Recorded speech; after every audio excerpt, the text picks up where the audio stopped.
যাবতীয় প্রশংসা হামদ ও সানা আল্লাহ সুবহানাহু তাআলার জন্য। সকলেই বলে আলহামদুলিল্লাহ। আমরা সাহায্য প্রার্থনা করি আল্লাহ সুবহানাহু তাআলার নিকটে, ক্ষমা প্রার্থনা করি তার নিকটে।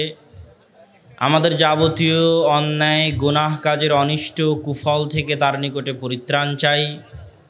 আল্লাহ সুবহানাহু তাআলা যাকে হেদায়েত দিতে চান তাকে কেউ পথভ্রষ্ট করতে পারে না, আর আল্লাহ সুবহানাহু তাআলা যাকে হেদায়েত দিতে চান না তাকে কেউ হেদায়েত দিতে পারে না। আমরা সাক্ষ্য দেই আল্লাহ সুবহানাহু তাআলা ব্যতীত সত্যিকার উপাস্যের যোগ্য, দাসত্বের যোগ্য, ইবাদতের যোগ্য কেউ নাই। তিনি নামে গুণে কর্মে একক অদ্বিতীয় সত্তা, লা শারীকা লাহ, তার কোনো শরীক বা অংশীদার নেই।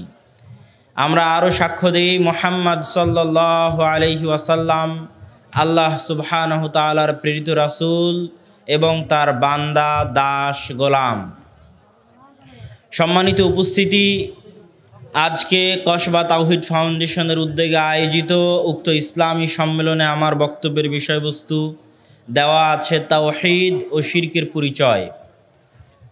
বাংলাদেশের মাটিতে তাওহীদ এমন এক বিষয় যেটা সম্পর্কে মানুষ নিজেকে মুসলমান দাবি করলেও তাওহীদ বিষয়ে অজ্ঞ, আর শিরক এমন এক বিষয় যেটা বিষয়ে মানুষ নিজেকে মুসলমান দাবি করলেও তারা শিরকের মধ্যে নিমজ্জিত, শিরকের মধ্যে পতিত। বিশেষ করে আমরা আজকে যে অঞ্চলগুলোতে বক্তব্য দিতে এসেছি, ব্রাহ্মণবাড়িয়া, সিলেট, মৌলভীবাজার, এই অঞ্চলগুলো শিরক বেদাতে পরিপূর্ণ। কবর, মাজার, পীর পূজা ইত্যাদি বিভিন্ন ধরনের শিরকে সমাজ আচ্ছন্ন। এই জন্য এই ধরনের জায়গায় শিরকের উপর আলোচনা হওয়া, তাওহীদের উপর আলোচনা হওয়া অনেক জরুরি।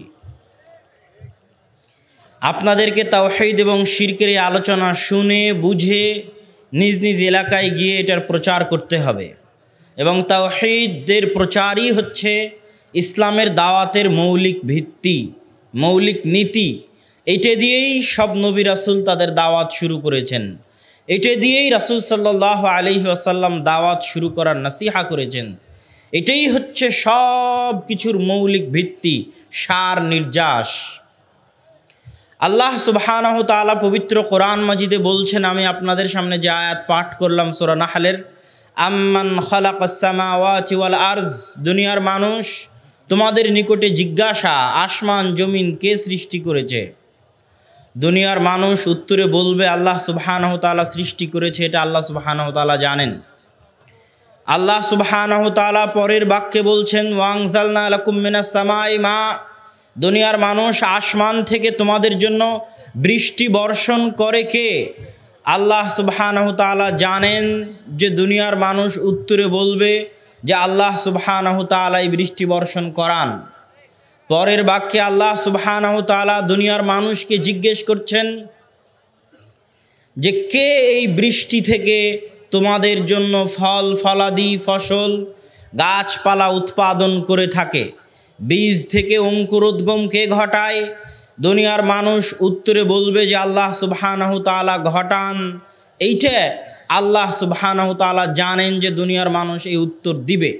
এজন্য আল্লাহ সুবহানাহু তাআলা চ্যালেঞ্জ দিয়ে বলেছেন, মা কানা লাকুম আতুমবিতু শাজারাহা, দুনিয়ার মানুষ শোনো, আমি আল্লাহ সুবহানাহু তাআলা তোমাদেরকে চ্যালেঞ্জ দিয়ে যাচ্ছি যে একটা ছোট্ট বীজের দানা থেকে একটা গাছ উৎপন্ন করা, একটা ফল উৎপন্ন করার পৃথিবীর সকল মানুষ জিন বৈজ্ঞানিক ডাক্তার সার কীটনাশক বালাইনাশক সব কিছু ব্যবহার করে পোকামাকড় থেকে রক্ষা করেও তোমরা একটা বীজ থেকে গাছ উৎপন্ন করতে পারবে না যদি আমি আল্লাহ না চাই। এটা আল্লাহ সুবহানাহু তাআলার চ্যালেঞ্জ। এতগুলো কথা আল্লাহ সুবহানাহু তাআলা কেন বললেন? আল্লাহ সুবহানাহু তাআলা জানেন মানুষ উত্তরে বলবে যে এগুলোর সৃষ্টিকর্তা আল্লাহ। কিভাবে জানেন? আল্লাহ সুবহানাহু তাআলা আরেক আয়াতে বলছেন, ওয়ালাইন সাআলতুমু, আপনি যদি জিজ্ঞেস করেন তাদেরকে, ইহুদি খ্রিস্টানদেরকে, মান খালাকাস সামাওয়াতি ওয়াল আরজ, আসমান জমিন কে সৃষ্টি করেছে, লা ইয়াকুলুন্নাল্লাহ, ইহুদি খ্রিস্টান সবাই উত্তরে বলবে যে আসমান জমিন আল্লাহ সুবহানাহু তাআলা সৃষ্টি করেছে। সম্মানিত উপস্থিতি, তাহলে পৃথিবীতে যত ইহুদি, খ্রিস্টান, হিন্দু, বৌদ্ধ আছে তারা সবাই আল্লাহ সুবহানাহু তাআলাকে আসমান জমিনের সৃষ্টিকর্তা হিসেবে বিশ্বাস করে। আল্লাহ সুবহানাহু তাআলাকে আসমান থেকে বৃষ্টি বর্ষণকারী হিসেবে বিশ্বাস করে। আল্লাহ সুবহানাহু তাআলাকে ফসলাদি গাছপালা উৎপাদনকারী হিসেবে বিশ্বাস করে। তারপরেও আল্লাহ সুবহানাহু তাআলা আয়াত শেষ করতেছেন এই জিজ্ঞাসা দিয়ে, আ ইলাহুম মাআল্লাহ, বলো দুনিয়ার মানুষ, যদি আমি আসমান জমিনের সৃষ্টিকর্তা হয়ে থাকি, যদি আমি আসমান থেকে বৃষ্টি বর্ষণকারী হয়ে থাকি, যদি আমি গাছপালা বাগানরাজি উৎপাদনকারী হয়ে থাকি, তাহলে আমি ব্যতীত অন্য কি কেউ ইলাহ হতে পারে? পরের আয়াতে আল্লাহ সুবহানাহু তাআলা বলছেন, আম্মান জাআলাল আরদা কারারা, দুনিয়ার মানুষ বলো পৃথিবীকে শূন্যে স্থির করেছে কে? পৃথিবীর চারিদিকে ঘুরে দেখবেন পৃথিবী শূন্যে স্থির। পৃথিবীর সাথে কোনো রশি ঝুলানো নাই আসমানের সাথে, কোনো পিলার, কোনো খুঁটি নাই আসমানের সাথে। শূন্যে এই পৃথিবীকে স্থির করেছে কে? আল্লাহ জানেন। মানুষ বলবে, ইহুদি হোক, খ্রিস্টান হোক, বৌদ্ধ হোক, বলবে আল্লাহ পৃথিবীকে শূন্যে স্থির করেছে। ওয়াজআলা খিলালাহা আনহারা, এই পৃথিবীর বুক চিরে নদী নালা প্রবাহিত করেছে কে? এটা আল্লাহর জিজ্ঞাসা। মানুষ উত্তরে বলবে, পৃথিবীর বুক চিরে নদী নালা আপনি প্রবাহিত করেছেন।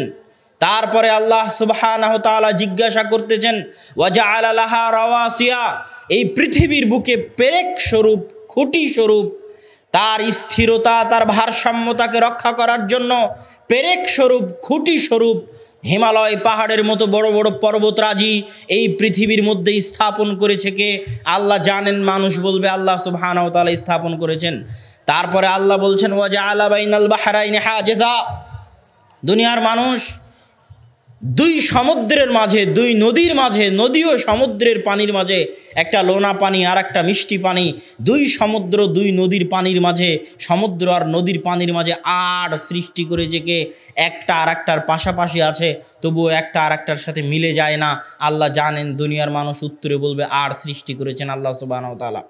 এতগুলো কথা বলার পর আবার আগের আয়াতে আল্লাহ যে জিজ্ঞাসা করেছিলেন ওই জিজ্ঞাসা আবার এই আয়াতেই করতেছেন, আ ইলাহুম মাআল্লাহ, দুনিয়ার মানুষ পৃথিবীকে স্থিরকারী সত্তা যদি আমি হই, পৃথিবীর বুকে নদী নালা প্রবাহিতকারী সত্তা যদি আমি হই, পৃথিবীর বুকে পাহাড় স্বরূপ পেরেক স্থাপনকারী যদি আমি হই, পৃথিবীর বুকে নদী সমুদ্রের মাঝে আড় স্থাপনকারী যদি আমি হই, আ ইলাহুম মাআল্লাহ, আমি ব্যতীত কি কোনো ইলাহ থাকতে পারে?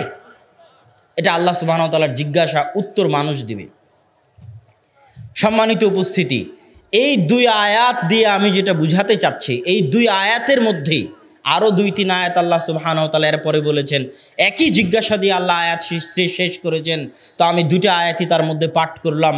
এই দুই আয়াত দিয়ে আমি যেটা বুঝাতে চাচ্ছি, এই দুই আয়াতই আজকের উপস্থিত জনতার জন্য, সারা পৃথিবীর মানুষের জন্য তাওহীদ বুঝার জন্য যথেষ্ট, যে তাওহীদ কী জিনিস। আল্লাহ সুবহানাহু ওয়া তাআলা এই দুই আয়াতে স্পষ্ট ঘোষণা করে দিলেন।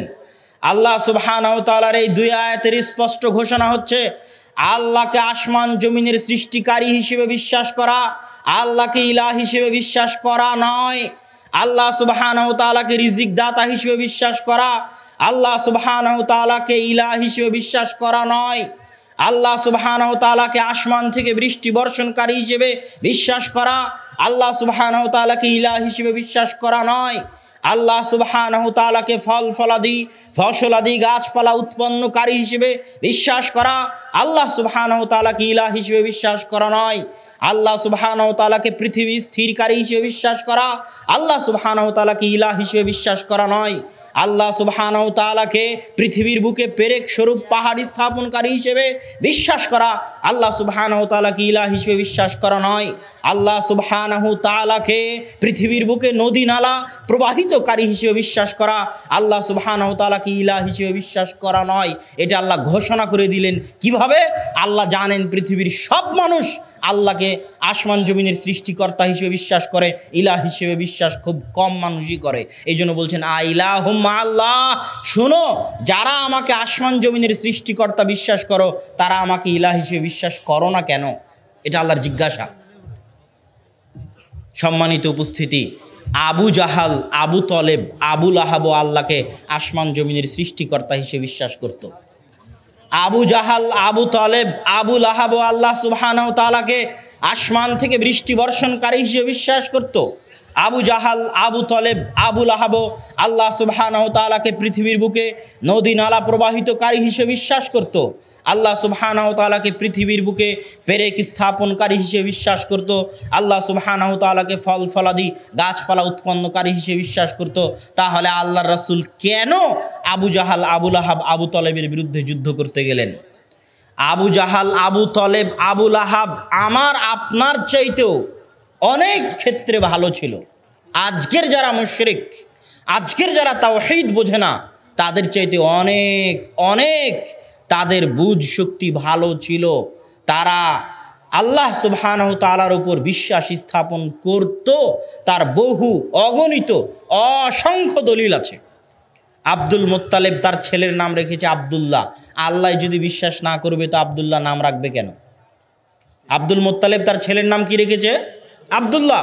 আল্লাহর ওপর যদি বিশ্বাস না থাকে তো আব্দুল্লাহ নাম কেন রাখবে? আব্দুল মুত্তালিব কাবা ঘর ছেড়ে চলে গেছে।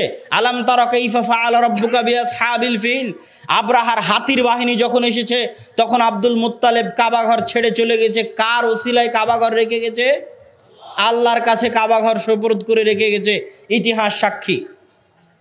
আপনি মনে করছেন আপনি হজ করে অনেক বড় হাজি হয়ে গেছেন। আবু জাহাল হাজি ছিল, হাজি আবু জাহাল, হাজি আবু তলেব, হাজি আবু লাহাব, তারা হজ করত। কাবা ঘর তারা নির্মাণ করেছে। আজকে যেই অবস্থায় কাবা ঘর আছে, এই অবস্থায় কাবা ঘর নির্মাণ মক্কার কাফের কুরাইশদের করা। হাতেমের যে জায়গায় মাজা পর্যন্ত প্রাচীর দিয়ে সামনে গোল করে ঘিরা আছে, ভিতরে মানুষ ঢুকতে পারে কাবা ঘরের সম্মুখ পানে, ওই জায়গা কাবা ঘরের অন্তর্ভুক্ত করে ইব্রাহিম আলাইহিস সালাতু ওয়াস সালাম তৈরি করেছিলেন। কিন্তু যখন আবু জাহাল, আবু তলেব, আবু লাহাব, মক্কার কাফের কুরাইশরা কাবা ঘর বানাতে গেছে, তখন হারাম টাকা দিয়ে কাবা ঘর বানাবে না, কার কত হালাল ইনকাম আছে জমা করো, হালাল ইনকাম দিয়ে কাবা ঘর বানাতে গিয়ে অতটুকুই বানাতে পেরেছে, সামনের ওই গোলাকার অংশটুকু পূরণ করতে পারেনি, তখন খালি ছেড়ে দিয়েছে। আল্লাহ রাসূলও এটা খালি ছেড়ে দিয়েছিলেন, পূরণ করেননি। তাহলে আবু জাহাল, আবু তলেব, আবু লাহাব কি আল্লাহর উপর বিশ্বাস করতেন না? আবু জাহাল, আবু তলেব, আবু লাহাব যখন হজ করত, বলা হয়ে থাকে যে মক্কার কুফফারেরা অনেক সময় উলঙ্গ হয়ে হজ করত। মুফাসসিরিনেরা লিখছেন যে কেন উলঙ্গ হয়ে হজ করত? সন্দেহ করত যে এই জামাতে মনে হয় হারাম টাকা আছে, জামা খুলে ফেলে দিয়ে হজ করত যেন আল্লাহ হজ কবুল করে। তাহলে তারা কি আল্লাহর উপর বিশ্বাস করতো না? করতো না? করত।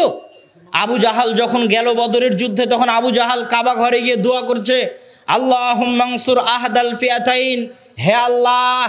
আল্লাহর নিকটে দোয়া করছে কে? বলেন তো কে দোয়া করছে? আবু জাহাল। হে আল্লাহ, আজকের বদরের যুদ্ধে যারা হকের সবচেয়ে নিকটবর্তী, আপনি তাদেরকে বিজয় দান করেন। দোয়া করছে আবু জাহাল, দোয়া করছে আল্লাহর নিকটে, অথচ আবু জাহালের বিরুদ্ধে যুদ্ধ করছে মুহাম্মদ সাল্লাল্লাহু আলাইহি ওয়াসাল্লাম। তাহলে আবু জাহালের ঈমান আর মুহাম্মদ সাল্লাল্লাহু আলাইহি ওয়াসাল্লামের ঈমানের মধ্যে এমন কি পার্থক্য ছিল, এমন কি অন্তর ছিল, এমন কি সমস্যা ছিল যেই কারণে মুহাম্মদ সাল্লাল্লাহু আলাইহি ওয়াসাল্লাম আবু জাহালের বিরুদ্ধে যুদ্ধ করতেছেন? আবু জাহাল, আবু লাহাব, আবু তলেবকে আমরা কাফের বলে জানতেছি, এমন কি সেই সমস্যা? সেই সমস্যাটি আল্লাহ পরের আয়াতে বলেছেন, আ ইলাহুম্মা আল্লাহ, আমাকে যখন সৃষ্টিকর্তা মানো, আমাকে যখন রিজিক দাতা মানো, তখন আমি ব্যতীত আর কি কোনো ইলাহ হতে পারে? মানুষ মনে করেছে আল্লাহকে রব হিসেবে মেনে নিয়েছি মানে আমি মুসলমান। আপনার ব্রাহ্মণবাড়িয়ার শত হাজারো লাখো মানুষ মনে করেছে আমি আল্লাহকে জীবন দানকারী, মৃত্যু দানকারী মেনে নিয়েছি মানে আমি মুসলমান হয়ে গেছি। তাহলে আপনার আর আবু জাহালের মধ্যে পার্থক্যটা কোথায়? আবু জাহালও তো আল্লাহকে জীবন দানকারী আর মৃত্যু দানকারী বলে বিশ্বাস করত। সমস্যা হচ্ছে আপনি এখনো বুঝেননি ইলাহ কাকে বলে, উলুহিয়াত কাকে বলে। আপনি যে রোজ পড়তেছেন লা ইলাহা ইল্লাল্লাহ, জিকির করতেছেন লা ইলাহা ইল্লাল্লাহ, তো এই অর্থটা কি, ইলাহ মানেটা কি, এটা আপনি এখন পর্যন্ত বুঝতে পারেননি। এইটা বুঝাটাই হচ্ছে তাওহীদ, এটা বুঝাটাই হচ্ছে প্রকৃত মুমিন হওয়া।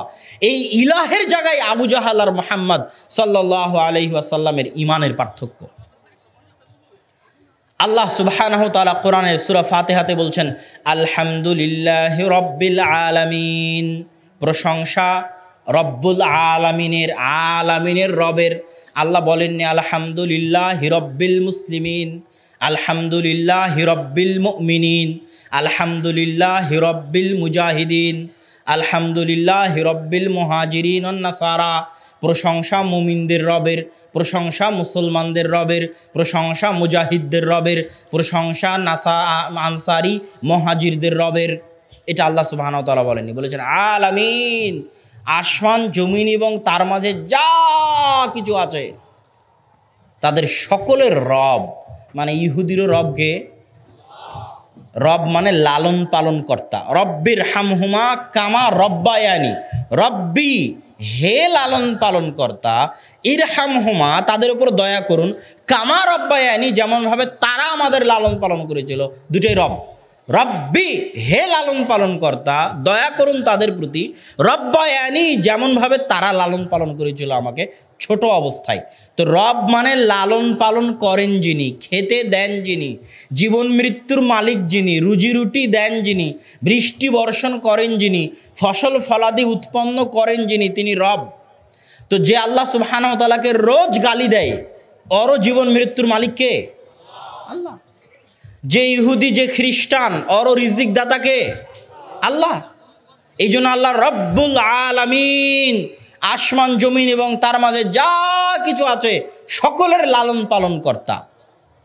অমা মিন দাব্বাতিন ফিল আরদি ইল্লা আলাল্লাহি রিজকুহা, জমিনের বুকে বিচরণ করে। দাব্বা মানে বিচরণ করা, দাব্বাতিন মানে বিচরণকারী। জমিনের বুকে চলে, বিচরণ করে, এরকম কোনো পশু পাখি, কীট পতঙ্গ, পোকামাকড়, মানুষ, জীবজন্তু নাই যাদের রিজিকের দায়িত্ব আল্লাহ বহন করেন না। ইনি হচ্ছেন রব, রব্বুল আলামিন। তার এক দয়ায় 99 ভাগ দয়া আল্লাহ কিয়ামতের জন্য রেখে দিয়েছেন। 1 ভাগ দয়ায় দুনিয়ার কাফের মুশরিকও খেতে পায়, তাদেরও তিনি রব। কিন্তু তিনি ইলাহ, সবাই তাকে ইলাহ মানে না। সবাই তাকে কি মানে না? ইলাহ মানে না। এই জন্য আল্লাহ সুবহানাহু ওয়া তাআলা কালেমা দেননি যে লা রব্বা ইল্লাল্লাহ, আল্লাহ ব্যতীত কোনো রব নেই। এটা কি কালেমা? এটা কালেমা নয়। আল্লাহ সুবহানাহু ওয়া তাআলা কালেমা দিয়েছেন লা ইলাহা ইল্লাল্লাহ। লা রব্বা ইল্লাল্লাহ কেন বলেননি? যে যুগেই গেছেন সবাই তো আল্লাহকে রব হিসেবে মানে। আবু জাহালও আল্লাহকে রব হিসেবে মানে, আবু তলেবও আল্লাহকে রব হিসেবে মানে। আজকে আমি ব্রাহ্মণবাড়িয়াতে যদি বক্তব্য দিয়ে যাই, সবাই আল্লাহকে রব হিসেবে মানেন। আল্লাহ রিজিক দাতা, জীবন দানকারী, মৃত্যু দানকারী। কোনো বেদাতি মুশরিকের সরিষা সমপরিমাণ সমস্যা হবে না, হবে না। কেন? তারা সবাই আল্লাহকে রব হিসেবে মানে। ইলাহের আলোচনায় যখনই ঢুকবো তখন আবু জাহাল, আবু লাহাবের যেমন সমস্যা হয়েছিল, ব্রাহ্মণবাড়িয়ারও একদল মানুষের সমস্যা হবে। এটাই হচ্ছে ইলাহ, উলুহিয়্যাহ। ইলাহ কাকে বলে? ইলাহ মানে মানুষ বিপদে আপদে পড়ে, সমস্যায় পড়ে যার নিকটে আশ্রয় স্থাপন করে, আশ্রয় চায়, যার নিকটে ফিরে যায়, যার ইবাদত করে, তিনি হচ্ছেন ইলাহ, উলুহিয়্যাহ। যার দাসত্ব করে, যার বান্দিগি করে, যার ইবাদত করে, যার সামনে মাথা নত করে, যার সামনে হাত পাতে, তাকে বলা হয় ইলাহ। আল্লাহ সুবহানাহু ওয়া তাআলা চাইলে বলতে পারতেন, যেমন পরের বাক্যে বলেছেন, আপনারা জানেন যে লা ইলাহা ইল্লাল্লাহর পরে আপনারা বলেন যে মুহাম্মদ রাসূলুল্লাহ, বলেন না? তো আশহাদু আন্না মুহাম্মাদ রাসূলুল্লাহ, আমি সাক্ষ্য দিচ্ছি মুহাম্মদ আল্লাহর রাসূল। তো এই পরের বাক্যটা যেমন আগের বাক্যটা ঠিক তেমনই হতে পারত। পরের বাক্যটা আশহাদু আন্না মুহাম্মদ রাসূলুল্লাহ, তো আগের বাক্যটা হতো আশহাদু আন্নাল্লাহ ইলাহ, আমি সাক্ষ্য দিচ্ছি যে আল্লাহ হচ্ছেন ইলাহ। যেমন পরের বাক্য আমি সাক্ষ্য দিচ্ছি যে মুহাম্মদ হচ্ছেন আল্লাহ রাসূল। এটা হতে পারত, এটাই হওয়া দাবি ছিল, কিন্তু এরকম হয়নি। কেন হয়নি? আল্লাহ লা ইলাহা ইল্লাল্লাহ কেন বললেন? মুহাম্মদ রাসূলুল্লাহর মতো কেন বললেন না যে আল্লাহ ইলাহ? এইটা কেন বললেন না? আজকে আমি আপনার ব্রাহ্মণবাড়িয়া কসবায় বক্তব্য দিতে এসেছি। আমার আগে শ্রদ্ধেয় শায়েখ ডক্টর আবু বকর জাকারিয়া হাফিজাহুল্লাহ বক্তব্য দিয়ে গেলেন। তার আগে ডক্টর ইমামউদ্দিন বিন আব্দুল বাসির বক্তব্য দিয়ে গেছিলেন। তো যখন ডক্টর ইমামউদ্দিন বিন আব্দুল বাসির আসছে, তখন আপনি তাকে বলেছেন, শায়েখ আমি আপনাকে ভালোবাসি, আপনার বক্তব্য শুনি। আবু বকর জাকারিয়া যখন আসছে, তখন আবু বকর জাকারিয়া শায়েখকে আপনি বলেছেন, শায়েখ আমি আপনাকে ভালোবাসি, আমি আপনার বক্তব্য শুনি। এবার আমি যখন আসলাম, আমাকে নেমে যাওয়ার সময় বলবেন, শায়েখ আমি আপনাকে ভালোবাসি, আমি আপনার বক্তব্য শুনি। এবার আব্দুর রাজ্জাক বিন ইউসুফ যখন নেমে যাবে, তাকে বলবেন, শায়েখ আমি আপনাকে ভালোবাসি, আমি আপনার বক্তব্য শুনি। তো আমি আপনাকে ভালোবাসি, আমি আপনার বক্তব্য শুনি, এই কথা সারা বাংলাদেশের সব শায়েখকে বলা যাবে। কথা কি আমার বুঝতে পারছেন? এই কথা সারা বাংলাদেশের সব শায়েখকে বলা যাবে। আল্লাহ আপনি ইলাহ, তার আগে বলি মুহাম্মদ সাল্লাল্লাহু আলাইহি সাল্লাম আপনি আল্লাহ রাসূল, এই কথা মুহাম্মদ সাল্লাল্লাহু আলাইহি সাল্লামকে বলা যাবে। মুসা আলাইহিস সালাম আপনি আল্লাহ রসুল, এই কথা মুসা আলাইহিস সালামকেও বলা যাবে। ঈসা আলাইহিস সালাম আপনি আল্লাহ রসুল, এই কথা ঈসা আলাইহিস সালামকেও বলা যাবে। নূহ আলাইহিস সালাম আপনি আল্লাহ রসুল, এই কথা নূহ আলাইহিস সালামকেও বলা যাবে। কথা কি আমার বুঝতে পারছেন? আর আপনি যদি বলেন আল্লাহ আপনি ইলাহ, তো এই কথা আল্লাহকেও বলা যাবে। আল্লাহর কাছ থেকে সরে গিয়ে আরেকজনকে বলবেন যে আব্দুল কাদের জিলানী আপনি হলেন ইলাহ, ওখান থেকে সরে গিয়ে শাহজালালের কবরে গিয়ে বলবেন আপনি হলেন ইলাহ, ওখান থেকে পীরের কাছে গিয়ে বলবেন যে আপনি হলেন ইলাহ, ওখান থেকে তাবিজের কাছে গিয়ে বলবেন যে আপনি হলেন ইলাহ। কথা বুঝতে পারছেন? আন্নাল্লাহ ইলাহ, আল্লাহ ইলাহ, এই কথা বললে সবার সামনে বলা যেত। যেমন রাসূলুল্লাহ মুহাম্মদ রাসূলুল্লাহ, যুগ পরিবর্তন হয়েছে, পরিবর্তন হতে থেকেছে। মুসা রাসূলুল্লাহ, ঈসা রাসূলুল্লাহ, নূহ রাসূলুল্লাহ, চেঞ্জ হতে থেকেছে। শত রাসূল, শতবার বাক্য পরিবর্তন হচ্ছে। এইটার যেন আপনি সুযোগ না পান, এই জন্য বাক্যটা উল্টে গেছে। বাক্যটা এইভাবে হয়েছে, লা ইলাহা, দুনিয়ার যত কিছুকে তুমি ইলাহ মানো, ইলাহের মর্যাদা দাও, সরিষা সমপরিমাণ উলুহিয়াতের মর্যাদা দাও, চুল সমপরিমাণ উলুহিয়াতের মর্যাদা দাও, ওই সমস্ত ইলাহকে আগে লাথি দিয়ে, পা দিয়ে, পিষে ভেঙে চুরমার করতে হবে, তারপরে বলতে হবে যে সব বাদ, একমাত্র ইলাহ হচ্ছেন আল্লাহ সুবহানাহু ওয়া তাআলা।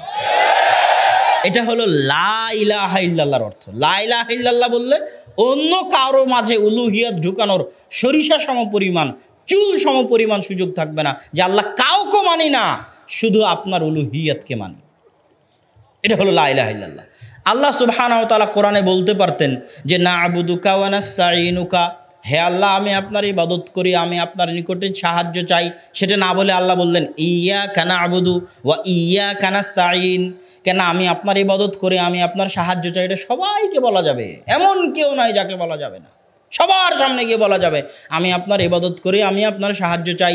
এই অনুবাদ করলে অনুবাদ ভুল হবে।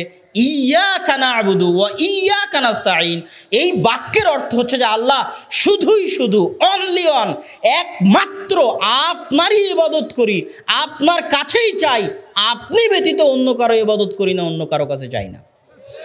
এটা হলো ইয়্যাকা না'বুদু ওয়া ইয়্যাকা নাস্তাঈনের অর্থ। এটা হলো ইলাহ, যে আল্লাহ সুবহানাহু ওয়া তাআলা ইলাহ। আল্লাহ সুবহানাহু ওয়া তাআলার এই উলুহিয়াতের এই দাওয়াত হচ্ছে তাওহীদের মৌলিক দাওয়াত। আল্লাহ সুবহানাহু ওয়া তাআলার দায়িত্ব হচ্ছে রব। আল্লাহ মানুষকে খাওয়াবেন, পরাবেন, লালন পালন করবেন, এটা তার দায়িত্ব। আর আল্লাহকে ইলাহ হিসেবে মানবে, এটা কার দায়িত্ব? বান্দার দায়িত্ব। ওয়ামা খালাকতুল জিন্না ওয়াল ইনসা ইল্লা লিয়াবুদুন, আমি জিন আর মানুষকে সৃষ্টি করেছি আমার দাসত্ব করার জন্য। যদি অনুবাদ করতাম আমার ইবাদত করার জন্য, তাহলে আপনি বুঝতেন মসজিদে ঢুকে বের হয়ে গেলাম, ইবাদত শেষ। সিয়াম পালন করলাম রমজান মাসে, ইবাদত শেষ। মসজিদের বাইরে আর ইবাদত বলে কিছু নাই। এই জন্য অনুবাদ করলাম ওয়ামা খালাকতুল জিন্না ওয়াল ইনসা ইল্লা লিয়াবুদুন, আমি জিন আর মানুষকে সৃষ্টি করেছি আমার দাসত্ব করার জন্য। দাসত্ব মানে 24 ঘন্টা, দাসত্ব মানে সকাল থেকে সন্ধ্যা পর্যন্ত, দাসত্ব মানে জন্ম থেকে মৃত্যু পর্যন্ত, দাসত্ব মানে মাথার চাঁদি থেকে পায়ের পাতা পর্যন্ত, সর্বাবস্থায়, সকল ক্ষেত্রে, মসজিদে, বাজার ঘাটে, স্কুল কলেজে, ব্যাংক ব্যালেন্সে, কোর্ট কাচারিতে, সর্বত্র আল্লাহর দাসত্বের নাম হচ্ছে দাসত্ব। এটার নাম হচ্ছে উলুহিয়া, এটার নাম হচ্ছে আল্লাহর দাসত্ব। সম্মানিত উপস্থিতি, মানুষ মনে করে যে আমি কেমনে আল্লাহ সুবহানাহু ওয়া তাআলার দাস হতে পারি। আল্লাহর উলুহিয়াত মানা মানে আল্লাহর দাসত্ব গ্রহণ করা, বরণ করা। যে যত আল্লাহ সুবহানাহু ওয়া তাআলার বেশি দাসত্ব করতে পারবে, সে আল্লাহর তত নিকটের। এই জন্য আল্লাহর দাস, এই কথাটাই রাসূল সাল্লাল্লাহু আলাইহি ওয়াসাল্লামের সবচেয়ে প্রিয় ছিল। যে আমরা যখন কালেমা পড়ি, তখন আমরা বলি কালেমা শাহাদাতের সময় ওয়াশহাদু আন্না মুহাম্মাদান আবদুহু, যে মুহাম্মদ আল্লাহর দাস। এটা তার গুণ। আল্লাহর দাস, এটা তার কি গুণ? সবচেয়ে বড় গুণ, সবচেয়ে বড় গুণ। কেননা পৃথিবীর প্রত্যেকটা মানুষ, আজকে এই মঞ্চে যত মানুষ উপস্থিত আছে, সকলেই কোনো না কোনো কিছুর দাস। সকলের পায়ে কোনো না কোনো কিছুর দাসত্বের জিঞ্জির বাঁধা আছে। কারো পায়ে টাকার দাসত্বের জিঞ্জির বাঁধা আছে। আব্দুদ দিনার, আব্দুদ দিরহাম, দিনারের দাস, দিরহামের দাস। কারো পায়ে নারীর দাসত্বের জিঞ্জির বাঁধা আছে, কারো পায়ে বিড়ি সিগারেট তামাক জর্দা গুলের দাসত্বের জিঞ্জির বাঁধা আছে, কারো পায়ে মাদক দ্রব্য মদের জিঞ্জির বাঁধা আছে, কারো পায়ে জুয়ার আড্ডার জিঞ্জির বাঁধা আছে, কারো পায়ে মোবাইলে গেম খেলার জিঞ্জির বাঁধা আছে, কারো পায়ে ক্ষমতার দাসত্বের জিঞ্জির বাঁধা আছে। সবাই নিজ নিজ জীবনে কোনো না কোনো ক্ষেত্রে কোনো না কোনো কিছুর দাসত্ব বরণ করে আছে। কেউ স্বাধীন নয়। দাবি যতই করুক স্বাধীন, সে অন্ধকার জগতে আছে, তার নিঃশ্বাস বন্ধ। মুক্ত বাতাসে সে নিঃশ্বাস নিতে পারে না। বিড়ি না খেলে সে জীবন পরিচালনা করতে পারবে না, গেম না খেললে সে বাঁচতে পারবে না, জুয়ায় না গেলে সে বাঁচতে পারবে না, টাকা না অর্জন করলে সে বাঁচতে পারবে না। টাকার জন্য জীবন দিতে রাজি আছে, ও টাকার দাস, টাকার গোলাম। ও দাসত্বের জীবন যাপন করতেছে, গোলামির জীবন যাপন করতেছে। আর পৃথিবীর সবচেয়ে স্বাধীন, সবচেয়ে আজাদ, সবচেয়ে স্বাধীন, সবচেয়ে আজাদ সেই যে 100-তে 100 আল্লাহ সুবহানাহু ওয়া তাআলার দাস। আবু বকর, ওমর, উসমান, খালিদ বিন ওয়ালিদ, আমর ইবনে আল-আস, তাদেরকে রাসূল সাল্লাল্লাহু আলাইহি ওয়াসাল্লাম এমন কোনো স্বর্ণের জাদুর চাবিকাঠি দিয়ে যাননি যেটা দিয়ে তারা রোমান আর পারস্য সাম্রাজ্যকে নিজেদের পায়ে পদদলিত করে ধূলিসাৎ করে দিবেন। এরকম কোনো জাদুর চাবিকাঠি রাসূল সাল্লাল্লাহু আলাইহি ওয়াসাল্লাম তাদেরকে দিয়ে যাননি। আল্লাহ রাসূল তাদেরকে দিয়ে গেছিলেন 100-তে 100 আল্লাহর দাসত্ব। 100-তে 100 আল্লাহর দাসত্বের কারণে আবু বকরের পায়ে ক্ষমতার গোলামির জিঞ্জির ছিল না যে এটা করলে ক্ষমতা হারিয়ে যেতে পারে, ক্ষমতা আগে ধরে রাখতে হবে, অতএব এটা করা যাবে না। আবু বকরের পায়ে ক্ষমতার দাসত্বের জিঞ্জির ছিল না, এটা করলে টাকা কমে যেতে পারে এই ভয় আবু বকরের ছিল না, যে এটা করলে টাকা কমে যেতে পারে। টাকার দাসত্বের জিঞ্জির আবু বকরের পায়ে ছিল না। এটা করলে ছেলে মেয়ে কি বলতে পারে, স্ত্রী পুত্র কি বলতে পারে, দেশের মানুষ কি বলতে পারে, লোকে জনে কি বলতে পারে, এটা করলে এই ক্ষতি হতে পারে, এটা করলে এই সমস্যা হতে পারে। এরকম কোনো দাসত্বের জিঞ্জির আবু বকর, ওমর, উসমান, খালিদ বিন ওয়ালিদ, আমর ইবনে আল-আসের পায়ে বাঁধা ছিল না। তারা ছিল 100-তে 100 আজাদ এবং স্বাধীন মানুষ। মাঠে যখন গেছে তখন কোনো পিছুটান নাই, তখন সে পারমাণবিক বোমের চেয়ে শক্তিশালী। তখন রোমান পারস্য কেন, তার চাইতে শক্তিশালী যদি কিছু আসে ধ্বংস হয়ে যাবে। আজকেও পৃথিবীর মানুষ একদল মুসলমান, পৃথিবীর যে কোনো প্রান্তের একদল মুসলমান যদি 100-তে 100 আল্লাহর দাসত্ব বরণ করতে পারে, তাদের পায়ের নিচে পৃথিবীর সকল ক্ষমতা ধ্বংস হয়ে যাবে। 100-তে 100 যদি আল্লাহর দাসত্ব বরণ করতে পারে, মানুষ পারে না। মানুষের অভাব আল্লাহর দাসত্বের জীবন যাপন করার, কেন এটার মধ্যেই আসল শান্তি, আসল মুক্তি, আসল মুক্ত বাতাসের হাওয়ায় আল্লাহর উলুহিয়তের মধ্যে রয়েছে, আল্লাহ সুবহানাহু ওয়া তাআলার দাসত্বের জীবনের মধ্যে রয়েছে।